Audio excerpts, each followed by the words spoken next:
Price the lord. Praise the lord. ഉറക്കെ പറയാം, praise the lord. Praise the lord. ദൈവത്തിരുസന്നിധിയിൽ നമുക്ക് ശാന്തമായി നിൽക്കാം. നമ്മുടെ കണ്ണുകളെയൊക്കെ നമുക്കൊന്ന് അടയ്ക്കാം. ഈശോ പറഞ്ഞു, ശാന്തമാകുക, ഞാൻ ദൈവമാണെന്നറിയുക. അതെ, ദൈവിക സാന്നിധ്യത്തിലാണ് നമ്മളായിരിക്കുന്നത്. മറ്റെല്ലാം മറന്നുകൊണ്ട് നമുക്ക് ഈ ദൈവിക സാന്നിധ്യത്തോട് ചേർന്ന് നിൽക്കാം. ഈശോ പറഞ്ഞു, അധ്വാനിക്കുന്നവരും ഭാരം വഹിക്കുന്നവരുമായ നിങ്ങളെല്ലാവരും എൻ്റെ അടുക്കൽ വരുവിൻ, ഞാൻ നിങ്ങളെ ആശ്വസിപ്പിക്കാം. അതെ, ജീവിതത്തിൻ്റെ അധ്വാന ഭാരത്താൽ വലഞ്ഞ് വേദനിച്ച് നിരാശപ്പെട്ട് രോഗികളായി തീർന്ന നമ്മെ ഓരോരുത്തരെയും നോക്കി ഈശോ പറയുകയാണ്, നിങ്ങളെല്ലാവരും എൻ്റെ അടുക്കൽ വരുവിൻ, ഞാൻ നിങ്ങളെ ആശ്വസിപ്പിക്കാമെന്ന്. വീണ്ടും അവിടുന്ന് യോഹന്നാൻ്റെ സുവിശേഷത്തിലൂടെ പറയുകയാണ്, എൻ്റെ അടുക്കൽ കടന്നു വരുന്നവരെ ഞാൻ ഒരു നാളും തള്ളിക്കളയുകയില്ല, ഉപേക്ഷിക്കുകയുമില്ല എന്ന്. അതേ പ്രിയപ്പെട്ടവരെ, നമുക്ക് കർത്താവിൻ്റെ സന്നിധിയിലേക്ക് ചേർന്ന് നിൽക്കാം. കർത്താവിൻ്റെ അടുക്കലേക്ക് കടന്നു വരുന്ന ഒരു വ്യക്തിയെപ്പോലും അവിടുന്ന് തള്ളിക്കളയുകയില്ല. നമ്മൾ എത്ര വലിയ പാപിയാണെങ്കിലും ദൈവം നമ്മെ ചേർത്ത് പിടിക്കും. തിരുവചനം പറയുന്നു, നിങ്ങൾ എന്നോട് ചേർന്ന് നിന്നാൽ ഞാൻ നിങ്ങളോടും ചേർന്ന് നിൽക്കുമെന്ന്. അതേ, നമുക്ക് കർത്താവിൻ്റെ തിരുസന്നിധിയിലേക്ക് ചേർന്ന് നിൽക്കാം. അവിടുന്ന് നമ്മോടും ചേർന്ന് നിൽക്കും.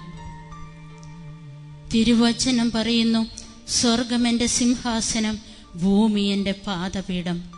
അതെ, സ്വർഗത്തിലിരിക്കുന്ന നല്ല തമ്പുരാൻ്റെ പാദം ഈ ഭൂമിയിലാണുള്ളത്. നമ്മുടെ എത്ര വലിയ പ്രശ്നങ്ങളാണെങ്കിലും പ്രതിസന്ധികളാണെങ്കിലും അതെല്ലാം നമുക്ക് കർത്താവിൻ്റെ പാദാന്തികത്തിലേക്ക് വെക്കാം. അവിടുന്ന് അത് നമ്മുടെ തലയ്ക്ക് മുകളിൽ ഉയരുവാനായിട്ട് ഒരിക്കലും സമ്മതിക്കുകയില്ല. കർത്താവിൻ്റെ പാദാന്തികത്തിലേക്ക് നമ്മെ ഓരോരുത്തരെയും നമുക്ക് വിട്ടുകൊടുക്കാം. നമ്മളിപ്പോൾ ആയിരിക്കുന്ന അവസ്ഥയിൽ, ഏതവസ്ഥയിലാണോ നമ്മളിപ്പോഴായിരിക്കുന്നത്, ആ അവസ്ഥയിൽ തമ്പുരാൻ്റെ കരങ്ങളിലേക്ക് നമ്മെ വിട്ടുകൊടുക്കാം. ഒരു നിമിഷം നമുക്ക് ഈശോയോട് പറയാം, ഈശോയെ, ഞാൻ പാപിയാണ്, നിന്റെ തിരുസന്നിധിയിൽ നിൽക്കുവാൻ എനിക്ക് യോഗ്യതയില്ല എന്ന് ഏറ്റുപറയാം. അനുതപിക്കുന്ന പാപിയെക്കുറിച്ച് സ്വർഗത്തിൽ വലിയ സന്തോഷമുണ്ടാകുമെന്ന് തിരുവചനം നമ്മെ ഓർമ്മപ്പെടുത്തുന്നു.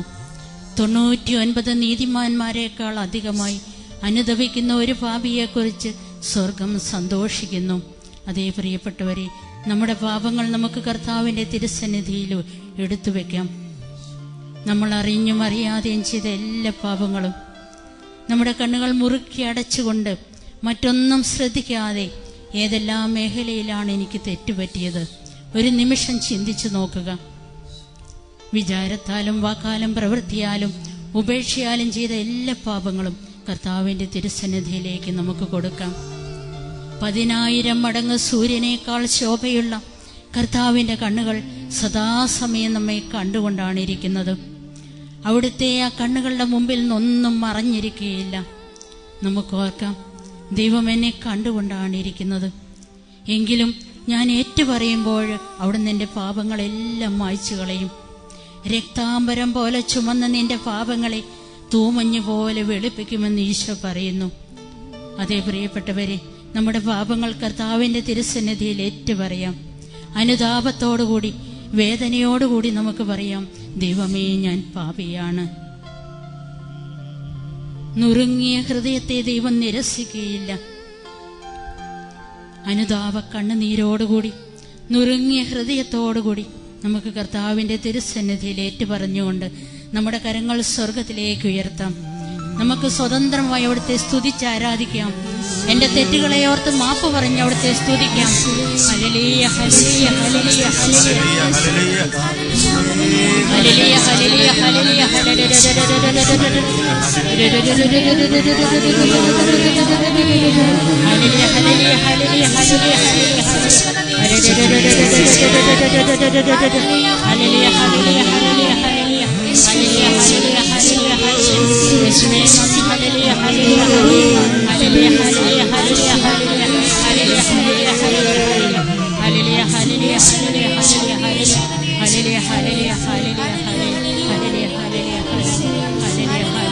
യേശുവേ നന്ദി, യേശുവേ നന്ദി, യേശുവേ നന്ദി, യേശുവേ നന്ദി, യേശുവേ നന്ദി.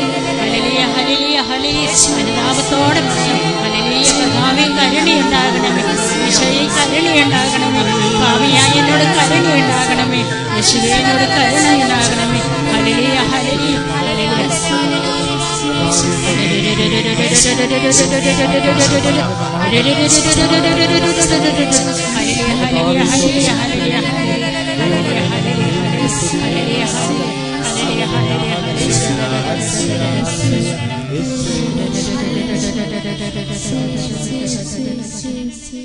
കരുണയുടെ നിറകുടമായ തമ്പുരാന്റെ കരങ്ങളിലേക്ക് നമ്മെ കൊടുത്തുകൊണ്ട് ഗായക സംഘത്തോട് ചേർന്ന് നമുക്ക് പാടാം.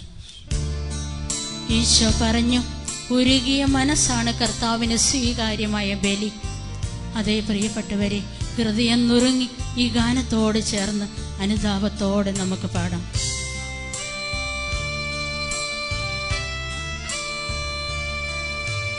കാരുണ്യക്കടലാണു ദൈവം,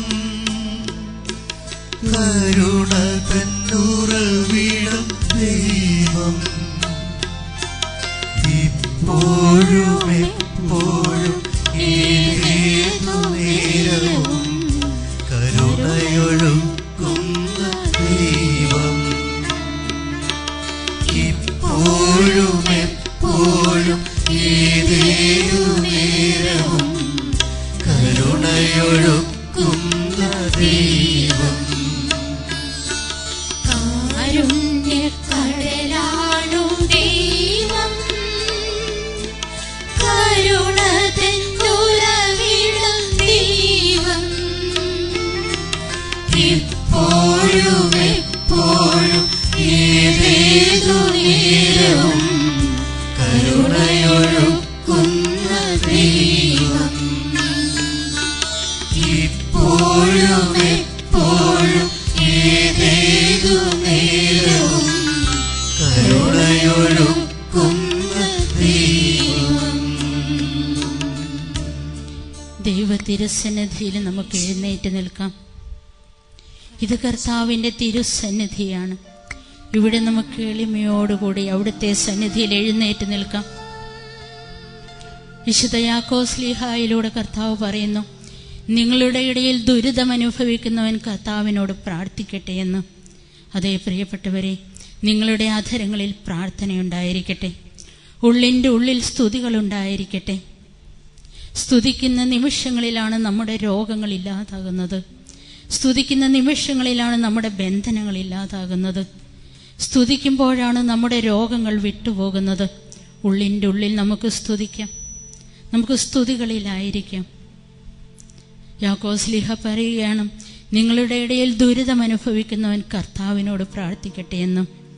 ഈശോയെ വിളിക്കാം പ്രിയപ്പെട്ടവരെ, ഈശോയെ നീ കടന്നു വരണമേ എന്ന് പ്രാർത്ഥിക്കാം. എൻ്റെ രോഗങ്ങളിലേക്ക്, എൻ്റെ നൊമ്പരങ്ങളിലേക്ക്, എൻ്റെ വേദനകളിലേക്ക്, എൻ്റെ കണ്ണുനീരുകളിലേക്ക് ഈശോയെ വിളിക്കാം. ഹൃദയം നുറുങ്ങി ഈശോയെ വിളിക്കാം. ഈശോയെ, ഞാൻ എത്ര നാളായി ഇങ്ങനെ രോഗത്തിലായിരിക്കുന്നു, നീ എന്നെ ഒന്ന് തൊടണമേ എന്ന് നമുക്ക് പറയാം.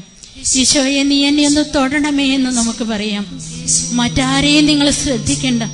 ഈശോയെ, നീ എന്നെ ഒന്ന് തൊടണമേ, കർത്താവേ നീ ഒന്ന് കടന്നു വരണമേ എന്ന് പ്രാർത്ഥിക്കാം. ഈശോ പറഞ്ഞു, 2 അതിലധികം ആളുകൾ എവിടെ ഒന്നിച്ചു കൂടുന്നുവോ അവരുടെ മധ്യേ ഞാൻ ഉണ്ടായിരിക്കുമെന്ന്. അതേ പ്രിയപ്പെട്ടവരെ, ഈ സാന്നിധ്യത്തിൽ കർത്താവുണ്ട്. കർത്താവിന്റെ സാന്നിധ്യത്തിലാണ് നമ്മൾ ആയിരിക്കുന്നത്. നമുക്ക് മറ്റെല്ലാം മറക്കാം.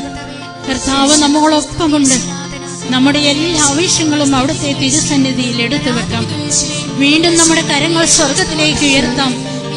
2 കരങ്ങളിലും നമ്മുടെ എല്ലാ വേദനകളും നമുക്ക് എടുത്തുയർത്താം. എന്താണോ ഇന്നെന്റെ ആവശ്യം, അത് കർത്താവിന്റെ പക്കലേക്ക് നമുക്ക് എടുത്തുയർത്താം. ഒരുപക്ഷെ രോഗമായിരിക്കാം, സാമ്പത്തിക ബുദ്ധിമുട്ടായിരിക്കാം, മക്കളെ കുറിച്ചുള്ള അസ്വസ്ഥതയായിരിക്കാം.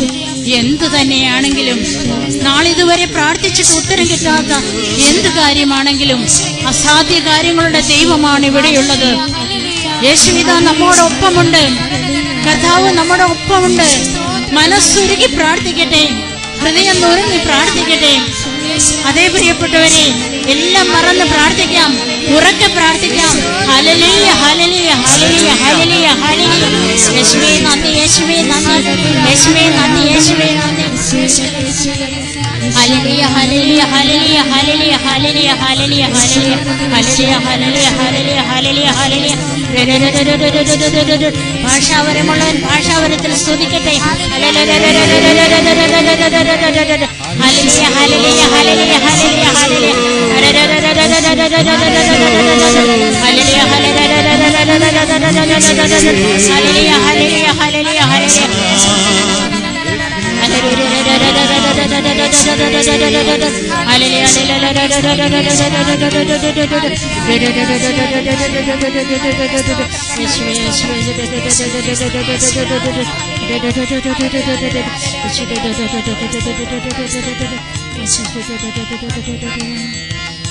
ഈശോ പറഞ്ഞു, അവിടുന്ന് നിന്റെ അലച്ചിലുകൾ എണ്ണിയിട്ടുണ്ട്, നിന്റെ കണ്ണീർ കണങ്ങൾ ഞാൻ കുപ്പിയിൽ ശേഖരിച്ചിട്ടുണ്ട്.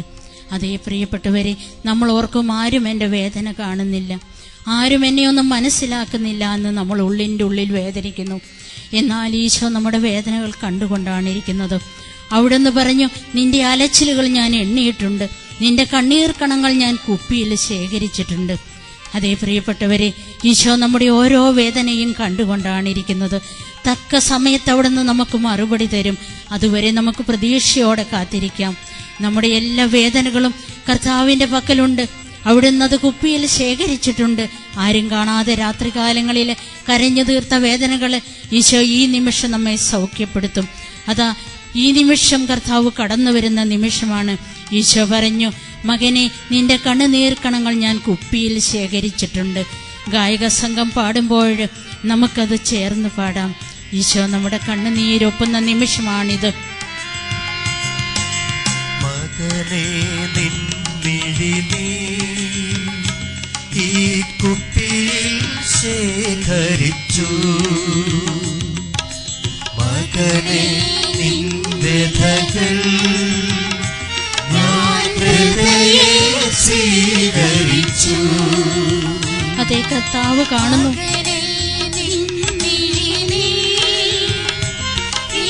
കുപ്പിയിൽ ശേഖരിച്ചു.